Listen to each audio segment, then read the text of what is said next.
Hello, everybody. I'm Larry Ridley, and this is the NFL on EA Sports. The Vikings continue to move through the season and want to find a way to secure win number 3 on the year. It's the Bears going up against the Vikings. With that, let's hand it over to Brandon Godden and Charles Davis. They've got the call in this Week 6 matchup. Larry, it's the newest facility in the NFL, and it is a beauty as we come to you from U.S. Bank Stadium here in Minneapolis. Today, we've got a Week 6 matchup for you here between the Chicago Bears and the Minnesota Vikings. Hi again, everyone. Brandon Gaudin alongside Charles Davis. And, Charles, you look at this Vikings ball club. They come in feeling good after back-to-back victories. Meanwhile, for our visitors, the Bears, they were losers their last time out. They're going to try to get back in the win column, but obviously they're going to have to do that in a hostile environment. And sometimes it actually works to your advantage. Now you've got to band together your team, the us against the world mentality. Let's see if they can use it and get a victory. Set to go now in Week 6 of the NFL season, and we are underway on EA Sports. And he'll take this across the 25, couple extra yards up to the 27-yard line. So here's the Viking offense making their way out. And a look here at their go-to guy under center.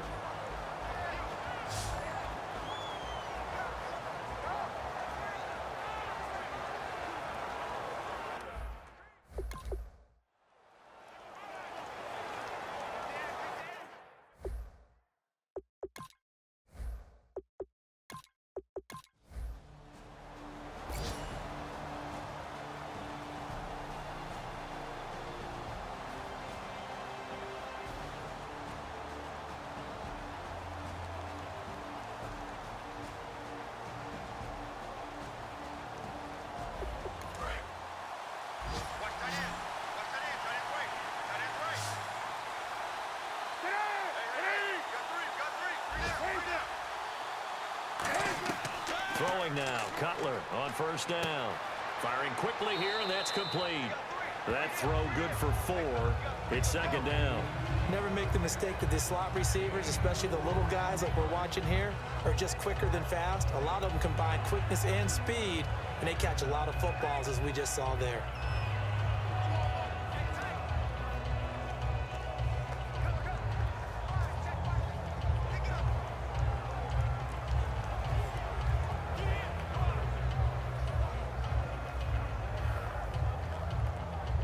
Second down now after the pass completion.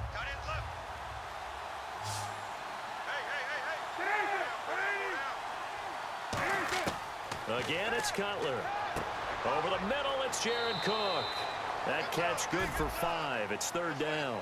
And as the numbers show, last week good, this week not as good. My question to you, you ready? Yes, please hit me. Why? Because last week, he was able to find the seams in defenses, and the ball was delivered before a second guy could get there and make a play on it. This week, those seams aren't even there. The coverage has been really tight. The second guys arrived early. Not a chance for him to get the ball into those tight openings. Would it be safe to say that as precise as routes are supposed to be run in the NFL, maybe they're not quite as precise in college ball? That's accurate, yeah. And I think we saw a college route in the NFL there. Just find the soft spot, find the dead zone, and find the first down. And that's what he just did. Now it's Cutler. And this will be caught inside the 10. What a grab. It's a pickup of 21. And the Bears are set up now, first and goal.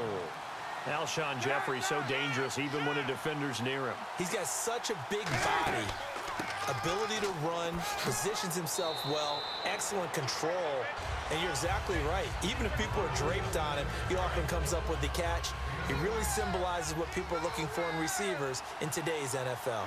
Some runs are blocked so well, you almost forget that someone has to carry the ball to gain the yardage. The leverage by the offensive line to create space up front, really well done. It's a loss of 2, now 3rd down. Now from back at the 5, this is 3rd and goal. Well, Brandon, he's had a great day, and sometimes that just happens. It is the NFL. They will make some plays against you. No gain on the play that time, so a big stop, but it's going to leave him with a 4th and goal. There are certain drives in a game where anything less than a touchdown that caps it feels like an absolute disappointment. This is one of those drives. And Parkey's kick is good. And in the 4th quarter, this game is tied. I tell you, the life of a kicker.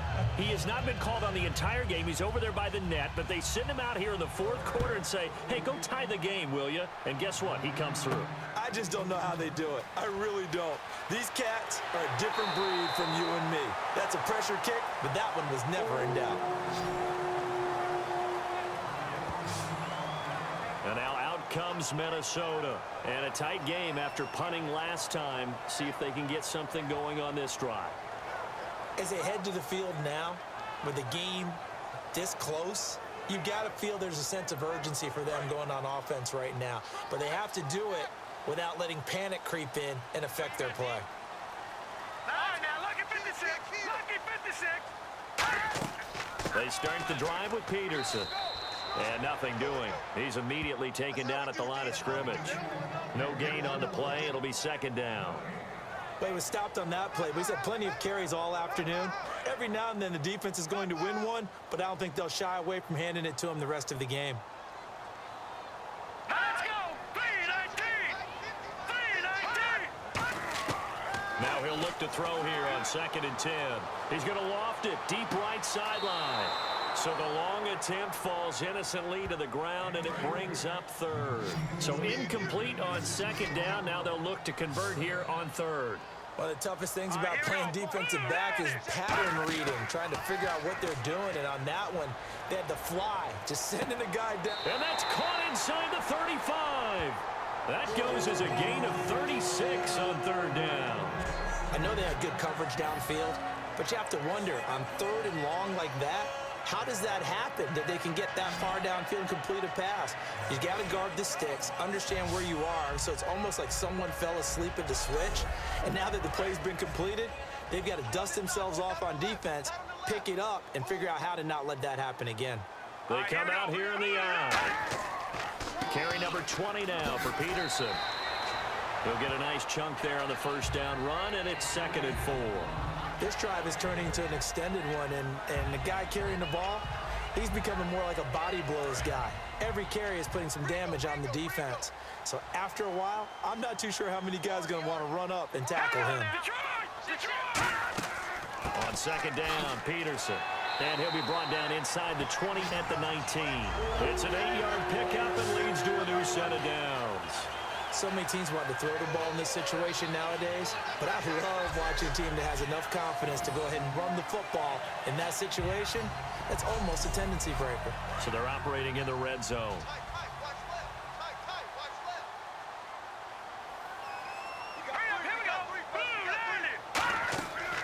First down, here's a run with Peterson. Give him 5 on the carry there, and it'll be 2nd down. Okay, no score on that play, but this guy's been a touchdown machine all year long. You know they trust him with the football. And here comes play number 6 on this drive.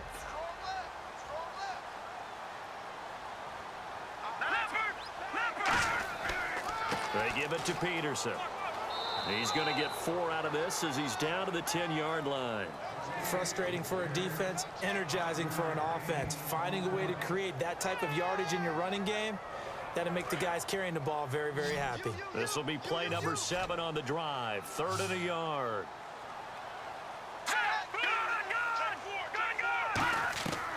He'll look to throw.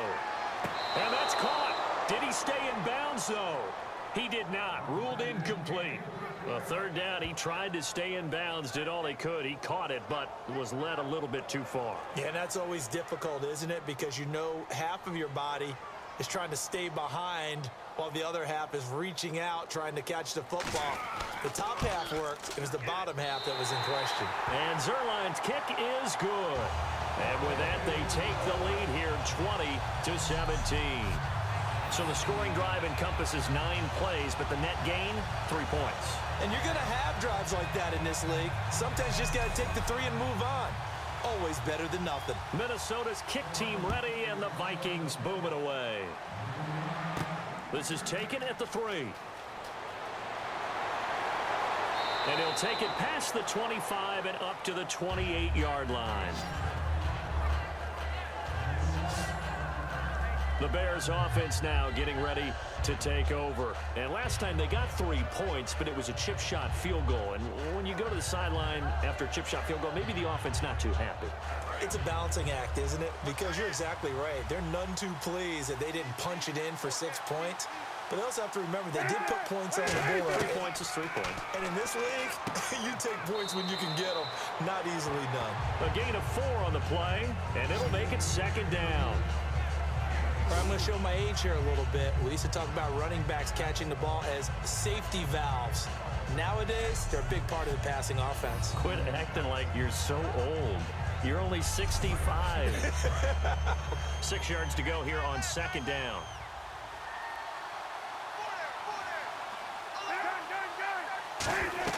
Cutler leads for Howard on the draw. And he'll work this one up to about the 38. After a gain of 5, they'll wind up being about a length of the football short here on 3rd down.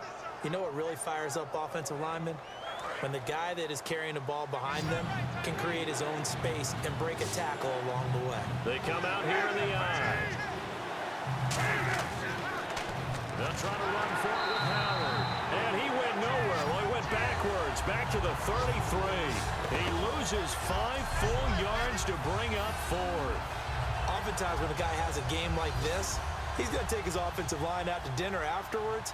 But after a play like that, he may tell them, instead of getting the steaks, guys, we might have to go for the hot dogs.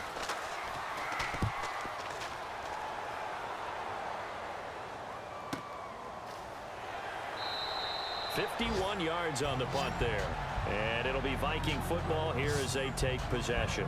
And now out comes Minnesota. And they're not going to play this conservative, I don't think. They had the field goal last time, and they're up, but they're looking to put a drive in the end zone. Oh, I agree with you totally. No one goes out on the field and says, all right, let's just settle for 3, except in certain situations, trying to ice a game, that sort of deal. Most of the time, it's end zone, and that's what you're thinking, and I believe that's exactly what they're thinking as they begin this one. Yeah, no quarterback ever goes out there saying, hey, let's get 3, right? Not one that I've ever met. The 4th quarter here, they've got the lead. They want to keep it on the ground. That's what they're doing. Smart football. Keep the clock grinding. Keep it going. But you got to figure now, they're going to see more people stacked up in the line of scrimmage as they try and bleed it out. Time for a break. We'll come back for the electrifying conclusion after this.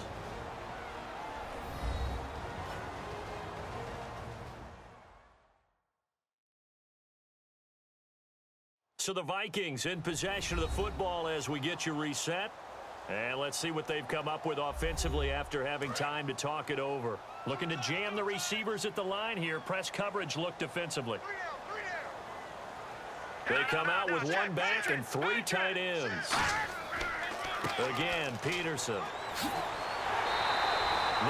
Now the Bears electing to call a timeout defensively. It's just their first. They've got 2 more to use here in the final stages.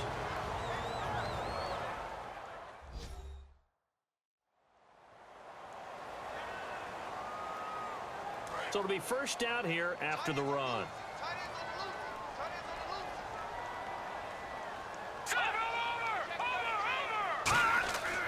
They run again on first down. Peterson. And able to get this one all the way up to about the 46-yard line. And now the Bears going to signal for another timeout. That'll be their 2nd, so 1 more chance to stop the clock here. And we'll be back.